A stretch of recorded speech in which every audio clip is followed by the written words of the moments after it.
I'm going to mod the most valuable thing I own to prove a point about creativity. This is a record player console. Normally there's a record player inside, but I made a shelf, put my liquor in it, and added some lights. Only I don't drink anymore. I wired a Bluetooth adapter directly to the old amp, so it still works. It doesn't sound great. This is my Jeep.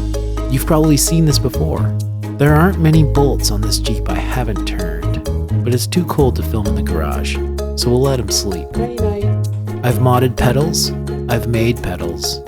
I've modded amps. I made amps. I've got a video on that. So naturally, almost every guitar I own is modified in some way.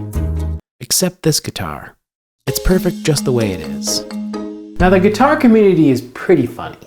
Rhett Shell recently did a video where he modded his super high-end Les Paul and the internet melted down. But I can't imagine a world where if I needed something, I wouldn't try to mod what I have or make what I need until I bought a vintage guitar. One time working in the store, a guy brought in a 1966 Fender Jaguar. It was completely disassembled, but it was all original. He's actually a landlord and his tenant paid for his rent with this guitar. When we got the guitar back together, I had to have it. It was so cool, but immediately I noticed the big problem it had.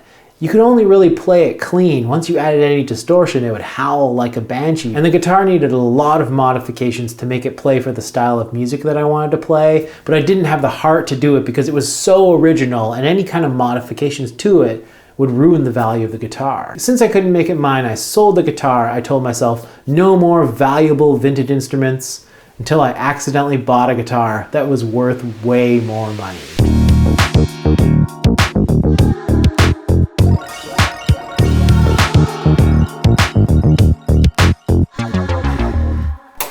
This is my 1975 Ibanez Destroyer. I've always wanted an Explorer-shaped guitar because of my love for Metallica, and most of my guitar heroes play Ibanez guitars. So finding out that back in the 70s, Ibanez made copies of the Gibson Explorer, I knew I had to have one even though they're really rare. So back in the day at the store, we asked our customers to post their favorite guitars on Facebook. Bob Suzuki posted a picture of his Ibanez Destroyer on a cool couch in front of a Porsche poster, and I commented on it saying I've always looked for one of those guitars, and it was very cool. So not long after I commented on that post, Bob came in, and it turns out that picture was taken a long time ago. Since then, Bob had been using a wheelchair and hadn't been able to use this guitar because of its weird shape. So he offered to sell me the guitar on the condition that it's loved and played. I've learned since then that Bob has passed away, so it's even more important to me that I cherish this guitar forever. I could never sell this guitar. It's far too valuable to me. Now, unbeknownst to me, I was sold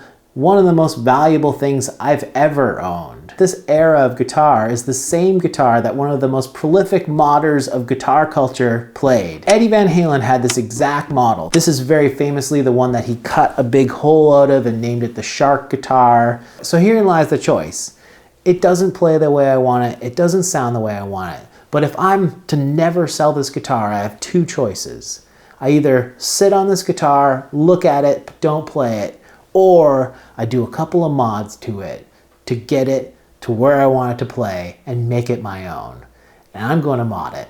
So the most important part of any guitar is how it plays. Now this guitar is 50 years old, so the frets of the guitar have worn down so that when you play, you can feel a lot of resistance because your fingers are actually rubbing on the wood of your fretboard. Now I'm a big proponent of doing things yourself, and I have done fretwork before, but a good tech is worth their weight in gold. And I'm going to take this guitar to be refretted by my friend Brad Pearson because, quite frankly, fretwork requires a lot of time, a lot of care, and if you do it all the time, you get better at it. So I would much rather take it to someone like Brad, who does fretwork all the time, is a pro, and can do it faster and easier than I can. Let's take it to Brad.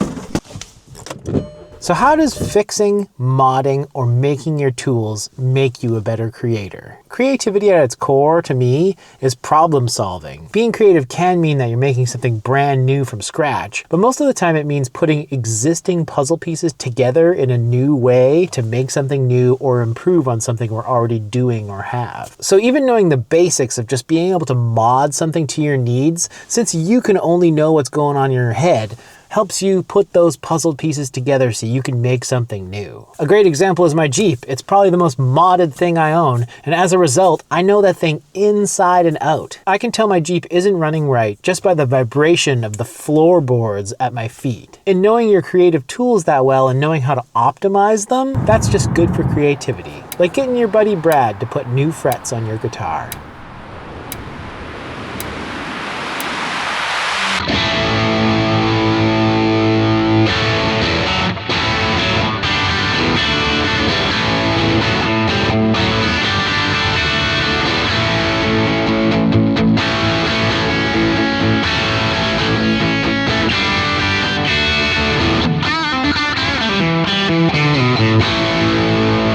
I know what you're thinking. You're thinking, Danny, that's a repair, not a mod. And yeah, you're right. Fretwork done right wouldn't really affect the value of the guitar, so you can't really call it a mod. It's more of a repair. It's a pretty regular thing. But we ain't done. Because this guitar is 50 years old, the electronics are starting to wear out. The thing with buying vintage instruments is that electronic vintage instruments, they have a time limit. Eventually these electronics are gonna die. So it needs to have the electronics replaced. Since childhood Danny wanted an Explorer, I think it only makes sense that since I have enough guitars that have vintage output pickups, that we put the same type of pickups in that one of my guitar heroes uses, and it's pretty fitting, and I can't wait for them to come in the mail. Oh!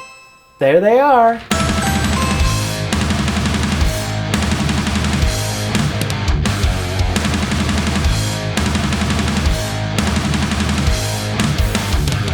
Now before you start to yell, because I'm replacing all electronics, I can keep the wiring harness all intact, so I can keep all the original parts. I know EMGs can be considered a controversial choice. After 20 years of guitar playing, I finally got my first set of EMGs in my Strat, and I've been playing that guitar non-stop. And one big piece of advice that I take to heart all the time is never miss a chance to take advantage of something that makes you more creative, something that inspires you. So if EMGs in my guitar inspire me to play more, hell yeah, let's put them in more guitars.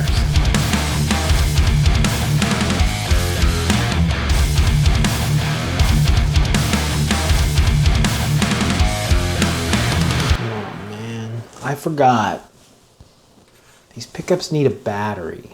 I honestly didn't consider I might have to carve out a bunch of wood to fit this battery in there. Damn! Well, we're in too deep now, so you're either gonna see B-roll of a guy drilling out a hyper valuable 50-year-old guitar, or some guy who's really happy that it fits. Just fits. There's no play. Oh my, thank goodness, Jesus. What I stuck on there.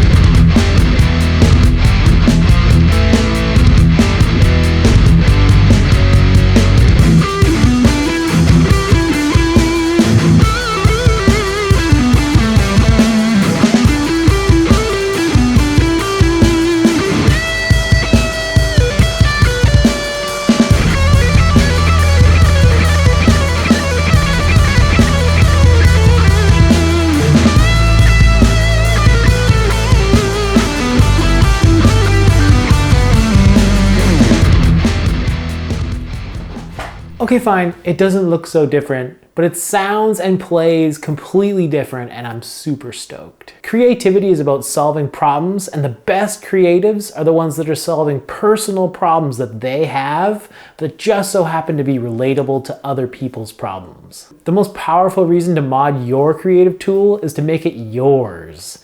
If you're scared to mod your main tool for creativity, in this case a guitar, the very thing that translates your finger movements into music, you're renting that guitar, it's not yours. If resale value is what you're concerned about, congratulations, you have the world's dumbest bank account. Was EVH worried that he cut a big hole into his Shark guitar? Did Jimmy think about that when he set that guitar on fire? When you're dead, no one is going to remember how much you sold that guitar for. Mod your shit and subscribe. I'm sorry for swearing. I'm just excited this 20-year-old shirt still fits.